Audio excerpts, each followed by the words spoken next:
Alrighty. Hello, everybody.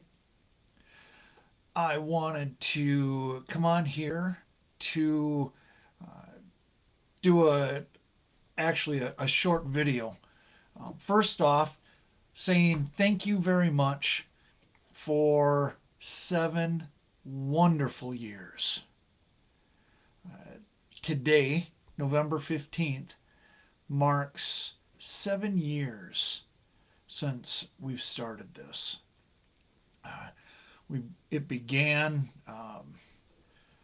people coming to our home, and then the next day I would post on Facebook, and the group was a private group, so those that had the intention of coming to our house but didn't make it, they were able to kind of see what we had talked about, and so they didn't feel left behind, left out. And then it grew and morphed into what we have 7 years later. We were meeting every Wednesday at our house, so 4 times a month. And now it is 7 times a month. And then I do the live Facebook teaching every Thursday, just about every Thursday. So I wanted to come on here and say thank you. I'm greatly encouraged, and I look forward to many more years ahead of us. So now with that, I was speaking with somebody, and part of the conversation, I'm relaying to them how I see Christianity to be. And that got me thinking about, you know, maybe just putting some notes down as to what that looks like. Why, how is it that I see Christianity the way that I do? Because if you've watched even one of my teachings, most likely it's a little bit different than you have understood Christianity to be and how it looks like it. So when I look through this, I'm gonna hit a few bullet points on some of what I seen to try to help get me to where I am now. And one of the things I would ask is if you would take these same bullet points and look for yourself on how you understand Christianity to be. How do you walk it out? How does it look? And how do you reconcile these few verses with how you believe Christianity is? So here it is. Here's the first statement is good deeds are like filthy rags. And that's in Isaiah, so Old Testament. Isaiah 64:6 says, for all of us have become like one who is unclean, and all of our righteous deeds are like a filthy garment. And all of us wither like a leaf, and our iniquities, like the wind, take us away. So just that. Good deeds are like filthy rags. So that's one of the things. Another one. No person will be able to boast. That's another statement in the Bible, and that's found in 1 Corinthians 1:29. It says, so that no man or no human, no person may boast before the Lord. So in your understanding of Christianity and what that looks like, this one here says that nobody's going to be able to boast before the Lord. Is that how you understand how you're living your Christianity? Okay, here's another one. If you break the least, you become guilty of breaking them all. And that is found in James 2, verse 10. It says, for whoever keeps the whole law and yet stumbles at one point has become guilty of all. So how do you reconcile that? Because this is, I'm not taking it out of context. This is one of the verses that took me down the path of where I am now. Here's another one. None are righteous, not one. And that's found in Romans 3, verse 10. It says, as it is written, there is none righteous, not even one. So just with those four, there is a few more, but I'm just gonna talk on those four. When you have a different understanding than I do about what Christianity looks like, how does your Christianity reconcile these four statements? Good deeds are like filthy rags. No one will be able to boast in heaven, in the presence of God. No one will be able to boast.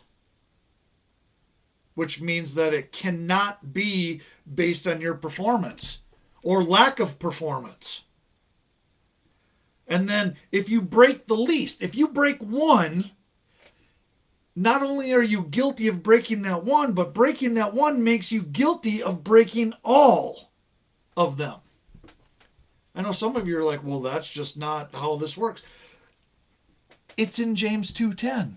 So how do you, in your understanding of Christianity, how do you reconcile that? And then none are righteous, not one. So those four things, and that's it, that I'm going to talk about just in this quick little deal here. How do you reconcile that? Because in my understanding of Christianity, I do reconcile that. I do have a foundation that speaks to all of this that I just spoke on. So then it's like, well, then if these are all biblically based, they're in the Bible, so then, well, then who can be saved?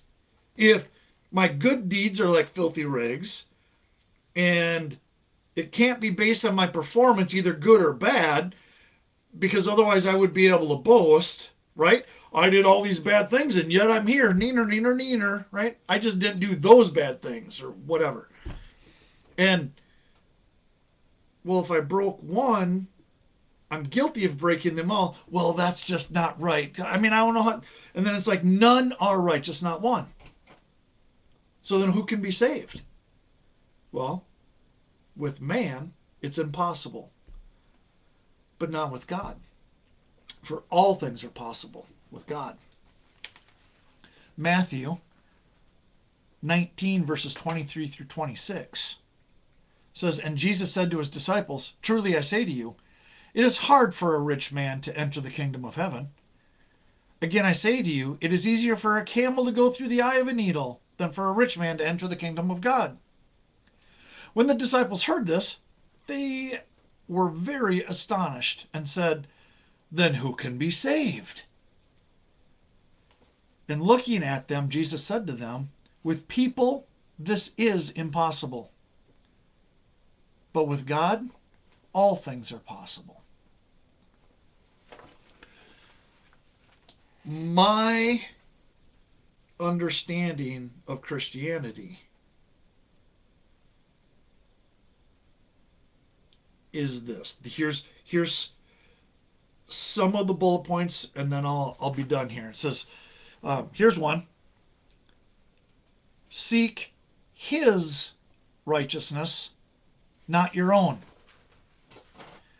We have Romans 4, verse 5 that says, but to the one who does not work, but believes in him, Jesus, who justifies the ungodly, his faith is credited as righteousness.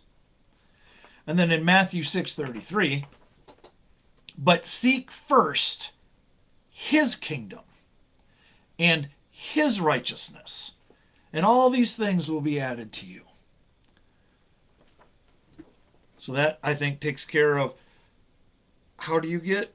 It says there's none that are righteous, not one. So then how do we become righteous? Romans 4 verse 5 and Matthew 6:33. It's his righteousness that we have. Because it's not based on our works, our performance. It's based on our belief in his. Okay, here's another thing. Whoever believes in Jesus is not judged. It's a statement that I believe in, that is our um, Christianity foundation. Where's that found, you ask? Thank you for asking. It's in John chapter 3, verses 16 through 18. It says, for God so loves, even though I know it says loved, but I say loves. So God so loves the world that he gave his only begotten Son, that whoever believes in him shall not perish, but have eternal life. For God did not send the Son into the world to judge the world, but that the world might be saved through him. There you go. Verse 18. The person who believes in Jesus is not judged. But the person who does not believe has been judged already, because he has not believed in the name of the only begotten Son. No, I really doubt that your translation says that. I changed it so then you could understand it, because verse 18 says, he who believes in him is not judged. He who does not believe has been judged already, because he has not believed in the name of the only begotten Son. So I added that for clarification. That's all. It's all good. Settle down. Now here's another one. It says, so speak and so act as one who will be judged by the law of liberty. I like that one. So here we go. That's found in James 2, verses 10 through 13. And it says, for whoever keeps the whole law and yet stumbles at one point, he has become guilty of all. For he, capital H, so it's God, who said, do not commit adultery, also said, do not commit murder. Now, if you do not commit adultery, but you do commit murder, you have become a transgressor of the law. Now here's verse 12. So speak and so act as those who are to be judged by the law of liberty. For judgment will be merciless to the one who has shown no mercy. Mercy triumphs over judgment. And then one last thing here. It's perfect love casts out fear, because fear involves punishment. So 1 John 4, verses 17 and 18. By this, love is perfected with us, so that we may have confidence in the day of judgment. Because as he is, as Jesus is, so also are we in this world. There is no fear in love, but perfect love casts out fear, because fear involves punishment, and the one who fears is not perfected in love.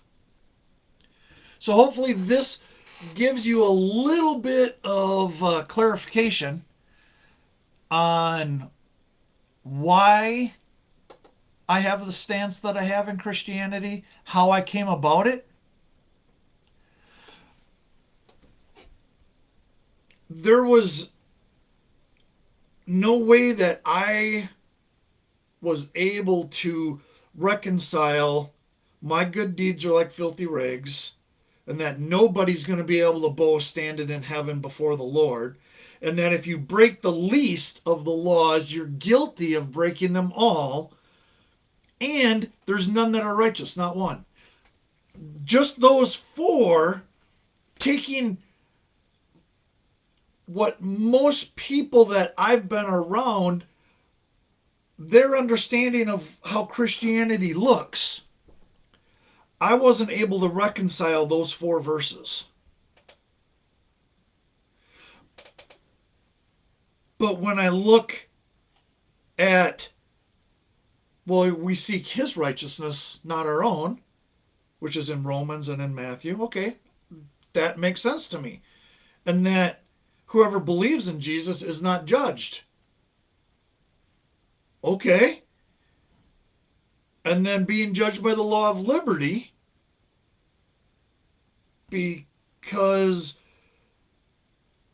the one, let's see, for judgment will be merciless to the one who has shown no mercy. Oof, I don't want to be at that end of it. And being able to love where fear is cast out. Being able to be in somebody's life in such a way that they don't have fear of punishment. And the only way that you can have that is interacting with them in love, and God is love. So, there you go. That's a little peek behind the curtain into um, how I got to where I am, where it took me, how I got here, some of the questions. And so for you, when you disagree with me, because you will, and you do, I get it, it might be helpful to see how your understanding of Christianity, how can you reconcile these things? And then if you can, if you would, reach out to me and we can talk about it. I love it. Okay, so with that, I want to thank you again for an incredible last 7 years. And I look forward to many, many, many, many, many more. And with that, I will say bye for now.